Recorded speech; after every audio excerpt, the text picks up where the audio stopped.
book lovers, and welcome to Authors Love Bookstores presented by A Mighty Blaze. My name is Kimberly Hensle-Lowrance, and I'm your host. If you're watching live with us on Facebook, please feel free to post a question via a comment below the broadcast, and we'll get to those audience questions later on in the discussion. I'm so excited for today's Authors Love Bookstores. I've been looking forward to it all week.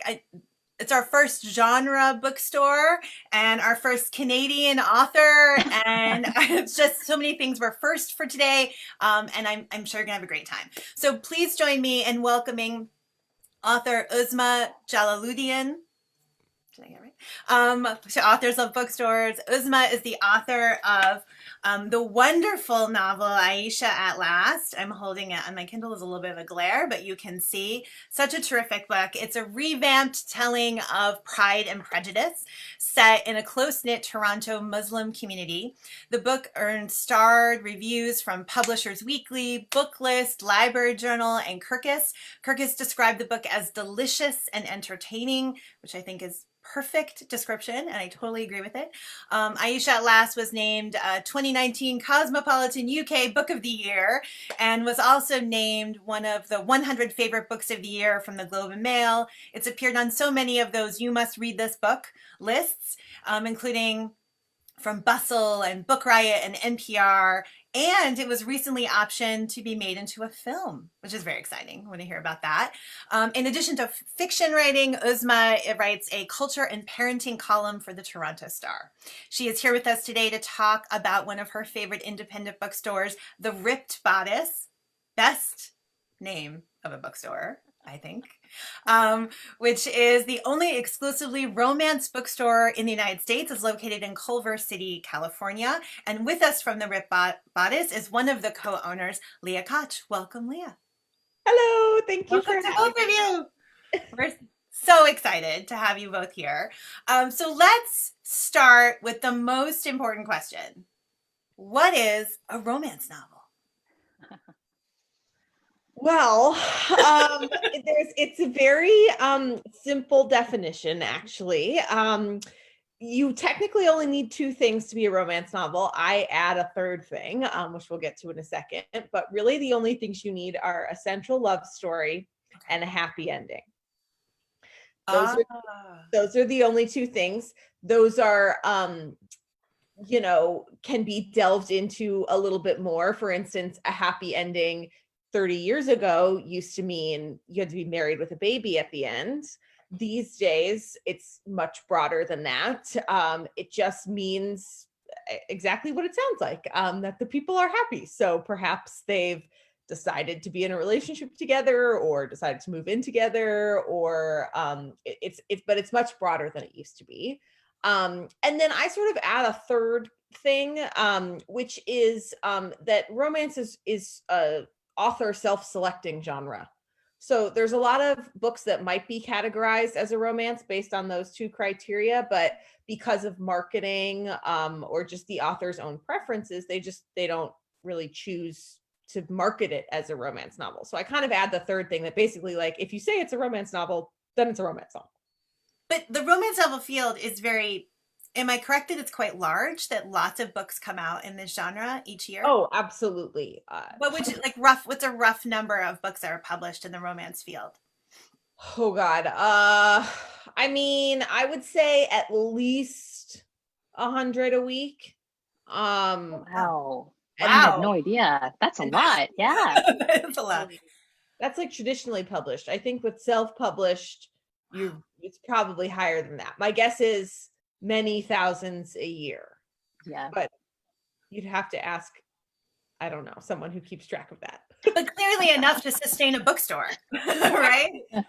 Okay, and to sustain many authors. Yeah. So the other thing about romance novels is that there's lots of subgenres, right? Yeah. So can you both explain to us what might be how would you define the subgenres within the romance field? Cowboys, Highlanders, Scottish Highlanders, yes. Modern day, like how would you define? Are they defined in any way? Is it you can do whatever you want, or? Yeah, it's such a broad genre. Like for me, I didn't even realize that I Shot Last was a romance until I kind of started getting into the weeds with it. And it fulfills, there's a central love story and there's a happy ending at the end. And for me, for my book in particular, it's about a very specific community. It's about a Muslim, South Asian, Canadian community. And so I guess it would be like a diverse romance. I don't know, but there's so many, and I think in all of those genres, it's so important to have the opportunity for a happy ending. Mm. Yeah, I think we kind of organize the store with big categories. So contemporary, like Uzma's book, which is exactly what it sounds like, anything that takes place, today in our world. Historical, which has traditionally been sort of the roots of romance, and then paranormal, which is anything that doesn't exist in the real world. So those are kind of the big overarching categories. And then some of the ones you mentioned would fit within those. So you've got cowboys within contemporary, and you've got Highlanders within historical. Historical is generally divided by time period. So you've got Vikings, and Regency is the most popular, which is when Pride and Prejudice originally took place. And then, you've got things like the Roaring Twenties. And when you get into contemporary, there's various categories. It tends to kind of be based around jobs, like cowboys or firefighters or something like that. But then in all of those subgenres, you also have what are called tropes, which is a recognizable plot device. So like, for instance, one of the most popular of those, which I think Uzma's book could fall under, is enemies to lovers. Yeah. So they don't like each other. Right. Yeah. It's one of my favorite tropes. I love reading that. Yeah. Circumstance, getting to know each other, they realize that maybe they, misjudged each other at the beginning. And they actually don't not like each other quite as much as they thought. Yeah. So another one would be Mistaken Identity. Yes. Which absolutely. Is also... I also have that one. Yeah. Yeah, you also have that one. Yeah. Huh. I Shot Last is a bit of it's got the Pride and Prejudice elements, but it also has a very strong Shakespearean element. And so the classic Shakespearean romance, which, in, I guess scholars would say comedy, you always have mistaken identity, and a happy ending, and usually a wedding. And in my case, the main characters didn't get married, but someone else did get married. So there was a wedding at the end of the book. So there's a certain formula or structure to romance novels, but also it sounds like there's freedom to play with that, especially in the contemporary subgenre. Absolutely. Is that accurate? Okay. Yeah. So you are the only exclusively romance bookstore in the United States. I find that fascinating. And you run not anymore. Not anymore. Oh, really? You inspired others. Yes, we were for, I think, like 2-3 years. Oh, that's my cat. Sorry.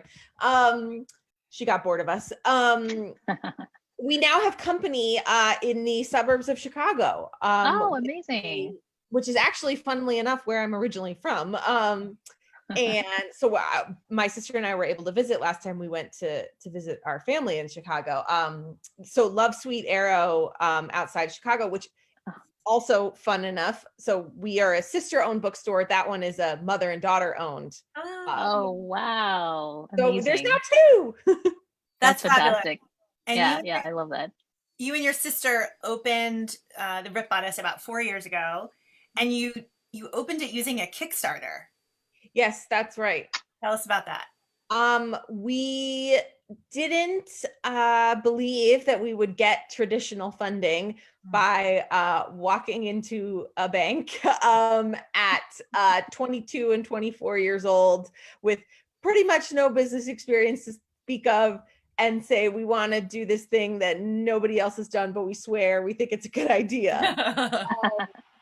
And I felt that that even if that would work, it wasn't the route I wanted to take, because I wasn't interested in trying to convince some old white man that this was a good idea and that they should take a chance on us, when this great structure exists that we could go straight to the people who would be our eventual customers and say, if you think this is a good idea, like, we want to bring you on the journey with us and have you involved from the beginning. And it's such a, people would always ask, like, what market research we did, and we're like, how are you supposed to market research something that doesn't exist anywhere else? So this Kickstarter, it was the market research. It was, if people think this is a good idea, we will succeed. If they don't think it's a good idea, we will fail. That's amazing. And I think Kickstarter is such a fantastic platform for entrepreneurs, because it's so, it just levels the playing field so much, and really gives people an opportunity to bypass those traditional, gatekeepers of funding and go straight to, their audience. And I'll go browse Kickstarter once a month and just see what people are doing, because I just find it so fascinating. And I buy presents for people on there that I like see that are cool products. And so Kickstarter forever. Wow. I like how that's your attitude is just, you made it happen, right? You saw a barrier, but you found a way around it. I think that's absolutely tremendous. And in a way, it feels like a lot of romance writers kind of write to that story as well, right? I feel like when I started writing At Last, because it took me many years to actually finish the book, I was sort of writing in this space where I was like, I don't know if anyone is ever going to be interested in a Muslim romance where, the main character, Khalid, the male protagonist in my book, he's a very devout, observant Muslim. So he wears like the long white robe and like the skull cap and the beard. And my main female protagonist, the Lizzie Bennett character, Aisha, is a hijab wearing Muslim. And I was like, I don't know if anyone in North America is going to be interested in this. And I'm pretty sure Aisha at Last was one of the first rom-coms, certainly in Canada. I'm not sure about the United States, that was ever published. But I think that's the freedom of romance novels, right? You get to explore these types of stories and give these characters who probably in other stories wouldn't get this kind of happy ending, but within the confines of romance, they can find that. Could not agree more. Yeah. That's just why we love it so much. Yeah. And there's also an opportunity, especially with your book, to help people understand about a culture perhaps that they don't know about, right? They can read this really wonderful story and get caught up in it. And at the same time, you have an important storyline in there about discrimination, about microaggressions. So you can leave the book with feeling your heart is warmed, and also you have learned something. Yeah, and I think that's the freedom of this genre of romance, that it's not like in your face, oh, I'm going to teach you a lesson about this. It's just like one of the stylistic choices I made in my book was I didn't have like the explanatory comma after, like chai, comma, a cup of tea, after words that were in Urdu, because my parents are from India, or, like Arabic terminology, Muslim terminology, like inshallah means God willing, things like that. I didn't explain everything because I wanted to provide readers with sort of like an immersive experience. And, we all have Google on our phones. We could just look it up if we don't know. Excellent. So Leah, we were saying before we went live that your store is open now. You were closed for a while, I would imagine, during the spring, and now you're back open. How what have you learned about bookselling these past couple of months? Oh God.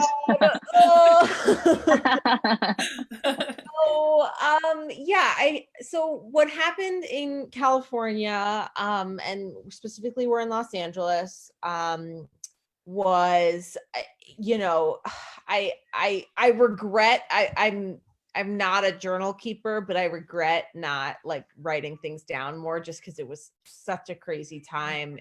It was like a Thursday, I think. So there was like a Monday in March that was, I think the first day that I was really understanding like what was going on.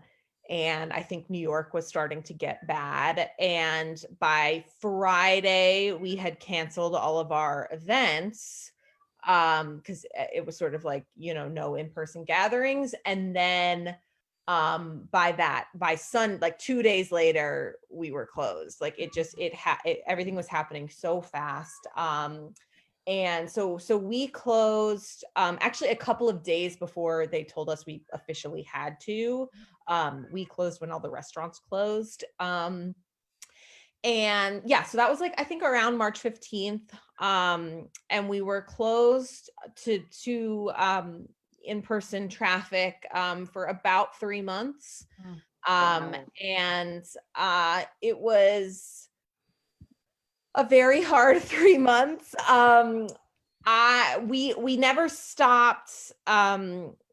We never stopped working. So as soon as, actually a couple of days before we closed, we started doing this. I built this like care package builder.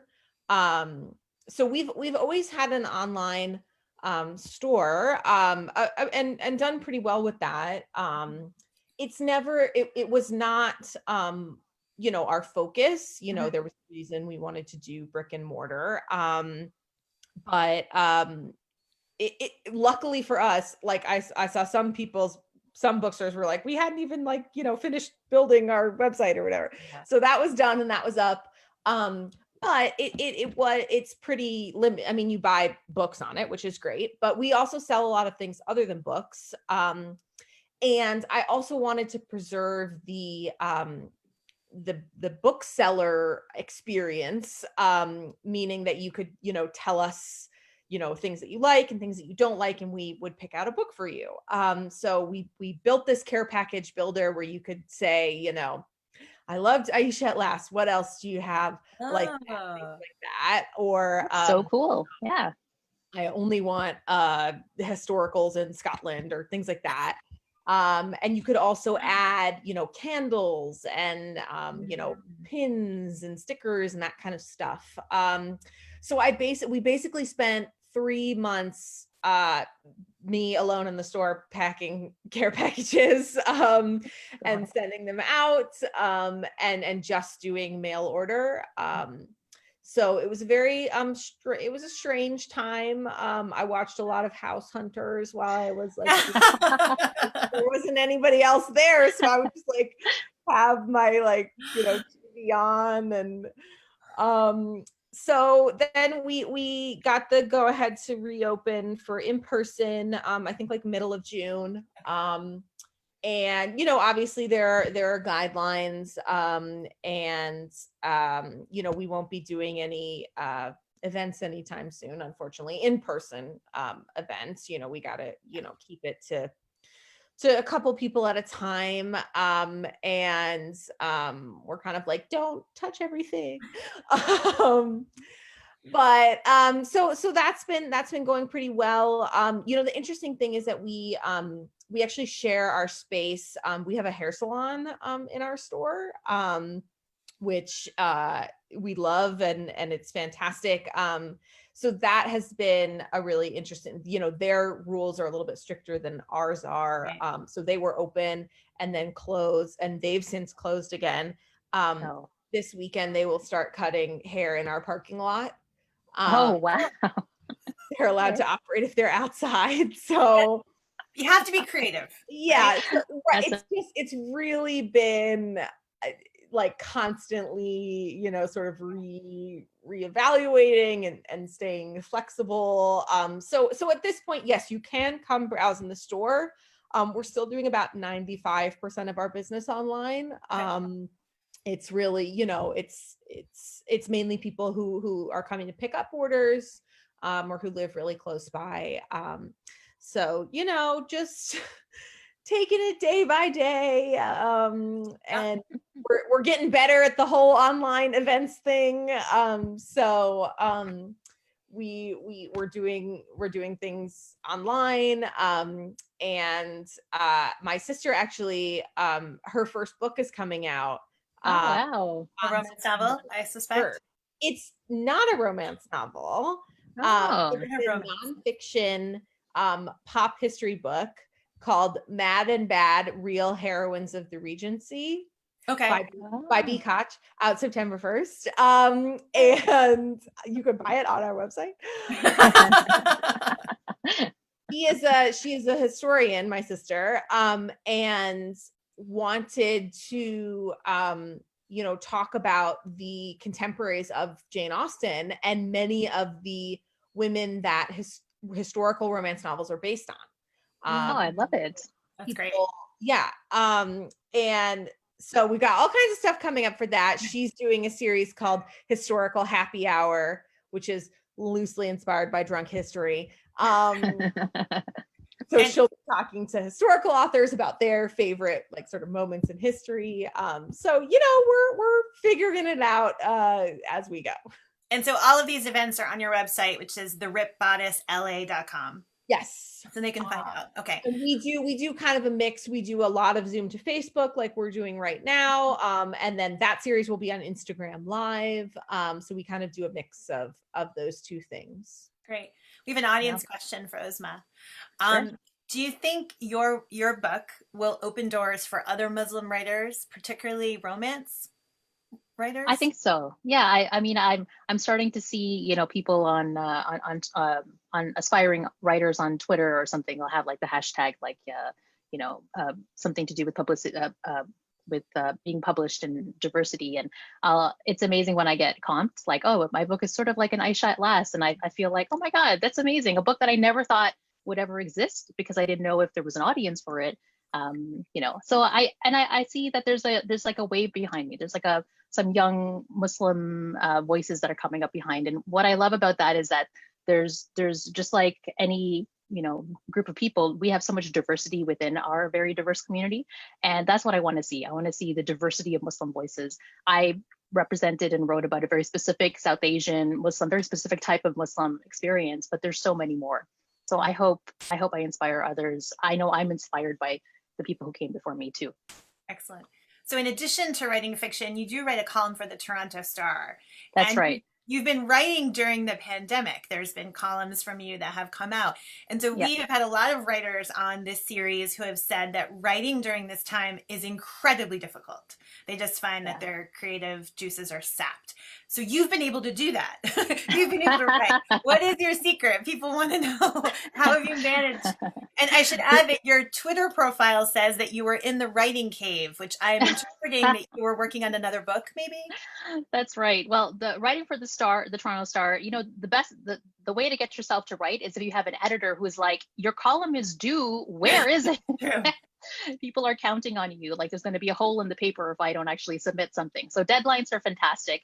I have found it difficult to do other types of writing, like working on, I actually finished my second book prior to the pandemic, and I was working on, thank you. I was working on edits during the pandemic. I'm also a high school teacher, so I'm quite busy. Oh my goodness. So I was teaching, I was doing edits, I was doing the Toronto Star, the key to, I don't know. I'm just a very busy person. But it was difficult to kind of get into that mind space. I think the first couple of weeks, like everyone else, I was just glued to the television. And then again, when the George Floyd killing happened, I was again just glued to my television. And it's really difficult to just I write romances. It's a completely different headspace that I have to be in, and yet the world is on fire. So it's hard to sort of turn off that voice and still be aware of everything that's happening in the world, and aware of my privilege and even being able to turn off that channel. So there's been a lot of internal reflection on everything that's happening in the world. But I would say it's important to make art. It's important to reflect on who you are as a person and put out those types of stories in the world, and try to have something good to say. I don't know if I answered your question. I'm one of those high school teachers who rambles. So, are you a high school English teacher? Yeah, I teach English, and I also teach science for some reason because I'm one of those left brain, right brain kind of people. Fabulous. Now, is your next book also a romance novel?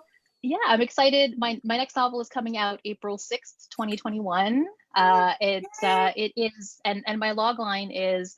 It is a retelling of it's inspired by the movie You've Got Mail, but it's set in rival halal restaurants. So it's You've Got Mail set in rival halal restaurants in Toronto. Ooh. Yeah. And Thank you. does some of the characters from your first book show up in your second book, or is it entirely? Yes, that is a romance tradition. There I are know, a few I love that. cameos. It's Not too much, not too many, but there are cameos. And the title, it might change. The title right now is it's my main character is Hannah Khan. So Hannah Khan carries on. April 6th is coming out. Yay, that's exciting. Ooh, Yeah, I want to read that.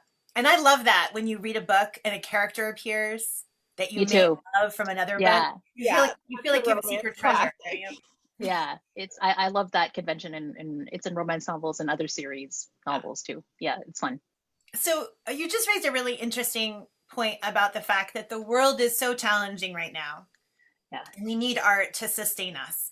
And we have an audience question on that vein, which is, do you think people are more interested in romance novels during this time? You're talking about if the convention is that there has to be a happy ending. Do you think people crave that and need it more? Leah, you're nodding your head. So Absolutely. yeah, absolutely. So what are your, we always ask this question, what are people reading right now? So in a romance focused bookstore, what are people buying? Is there a particular book or books that are rising to the top as what people need right now? Yeah, I mean, we always see people turning to romance novels in times of crisis. And basically, there's sort of two main, I mean, there's a lot more categories, but in this instance, on one hand, you have fluff, and on one hand, you have angst. So it depends, and some books obviously have both. Most books have both, but so in these care packages that we were doing, people were asking for things, and it's like 90% of people were like, only fluff. I want, the like, just everyone is happy and like everyone is nice to each other, and I think that's most people. And then like 10% of people were like, I want to cry. Like some people like to sort of do the angst, and so that always makes me laugh. Yeah, because I think romance in general is a pretty happy genre, but you definitely have like in movies, sort of more romantic comedies versus romantic dramas. So I will say, and all the romantic comedies are really rising to the top these days. Talia Hibbert has a new book that just came out a couple weeks ago, and it was the second in a series. The first one's called Get a Life, Chloe Brown, which was a huge hit, and then the new one is, oh God, I'm blanking. It's Danny Brown. It's Danny Brown, yes. sister. Yeah. I forget. I'll look it up. Why am I blanking on the name? I'm thinking of the third one, which is, I don't know. Anyway, take a hint. Take a hint. Yeah, that's it. Yeah. Yeah. Okay. She's a great writer. She's great. Yeah. So people were really excited for that one to come out. And there's also a lot of sequels this summer, interestingly. I mean, many romance books are written in series, but Olivia Waite had a follow-up as well, which is a lesbian historical called, oh my God, why am I blanking on all titles? The Care and Feeding of Waspish Widows. It's a real tongue twister. One of the heroines is a beekeeper. Makes sense. And that's a great title. And the book is so fantastic. I really, really loved it. Yeah, it's interesting. Again, there's like, some people find a lot of comfort in contemporary and in a sort of like better vision of our world. But I think there are a lot of people who prefer like the fantasy of historicals or the fantasy of literal fantasy. And like we have a space series that's been really popular this summer, Jesse Mahalick's series, which starts with Polaris Rising. The third book came out this summer, but I think a lot of people were going back to the first one just for the pure fantasy of let's go to another planet. Uzma, what have you been reading during these past couple of months? Has there been anything that's brought you solace or comfort or escape or I read now I'm blanking too. I read a variety of things. I actually was reading Get a Life, Chloe Brown. I just started that. I haven't read it yet, so I'm really enjoying that. Talia Hibbert's a great writer. I love Alicia Rai. So she wrote she's written a whole bunch of diverse romances, and the latest one was Girl Gone Viral, which was fantastic. Really enjoyed that. And you know, my friend Asma Zahana Khan has a kind of a more serious crime series, and so I was, and then she also has a fantasy series. The latest one is called The Blade Bone, which is coming out, and I love it because it's got a little bit of everything. It's got some romance, it's got action, and it's set sort of in like the medieval world, but the medieval, or I guess you would say like the Islamic Empire of, you know, back in the day. And I literally across. just got one of her books. I was on a No panel. way! I was on a panel with her last week, Oh, and amazing! my dad like only reads like crime thrillers. Yeah, yeah, So I ordered hers. I was like, because that's so funny. he only reads books by white men. So I'm like, here, it's still a crime thriller. Yeah. Oh, she's great, and she always kind of, you know, like her crime thrillers go from Canada, and then some of them are set in Iran, Syria, and then back to Canada, and she just does the global event so well. So she's a really talented writer. So I kind of go, I read across all genres. I'll read nonfiction too. I think I read a Malcolm Gladwell book a couple months ago. So it's just everything. But my heart is romance novels. So I'm really enjoying Talia Hibbert's book right now. Excellent. So we're coming to the end of our questions, but I want to ask a couple more if I can. So one of the things on the Ripped Bodice website is a whole section dedicated to your diversity report, Leah, that you and your sister put out. Can you talk a little bit about diversity within the romance field? Because publishing as a whole, as we hear, is not as diverse as it should be. Do you see greater diversity within the romance genre? Less, same? What can you tell us about the work that you've been doing? I will try to be brief. Okay. It will not be successful. Well, okay. We should tell people to go to the website to read the whole report. So the rippedbodicela.com. Okay. I read it all the time. It's great. Yeah. Read the report. It's all public. So I will do my best. Okay. Very briefly. Every year we put out a report, which is we keep it very simple. It's the number of books written by authors of color and Indigenous authors published by the 20 largest romance publishers in the United States. Okay. So it's everybody gets assigned a number. It's a percentage, and that's it. And then we track those how those percentages change year to year. We do this because the romance publishing in general, obviously, has a deep problem with institutional racism. Whether it's worse in romance than in general publishing, I don't really know that I'm qualified to answer, but it's bad in romance. It's really bad. You only have to look at the numbers to agree with that.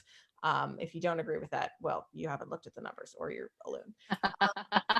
So it's bad. And the reason we started doing this was I really wanted to find something that I felt like we could contribute to the conversation that hadn't been done yet. You know, there have been authors and readers advocating for greater racial diversity in publishing for decades, and doing a fantastic job. But the thing I felt like could really help them in that fight was hard data. That was really the thing that was missing, is that as the conversation kept stalling out at the "is this really a problem?" question, and these great advocates, everything at that point was anecdotal. They were saying, yes, it is a problem, but unfortunately people were still sort of brushing that aside. So we really wanted to contribute something that we felt like could help clarify the extent of the problem and track it. And despite not liking math, I love hard data, because I really felt like publishers were lying to their readers and saying, oh, we're working on it, we're gonna do better. And I know it sounds harsh, but if the numbers don't change over multiple years, then you're just lying. So I've seen that narrative go away, which is good, because now they know that we can say that they're lying. I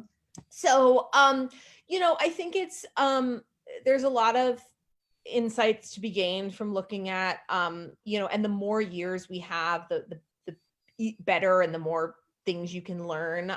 So this coming year will be year 5, which I feel like is a really good milestone. That'll be like a really good picture.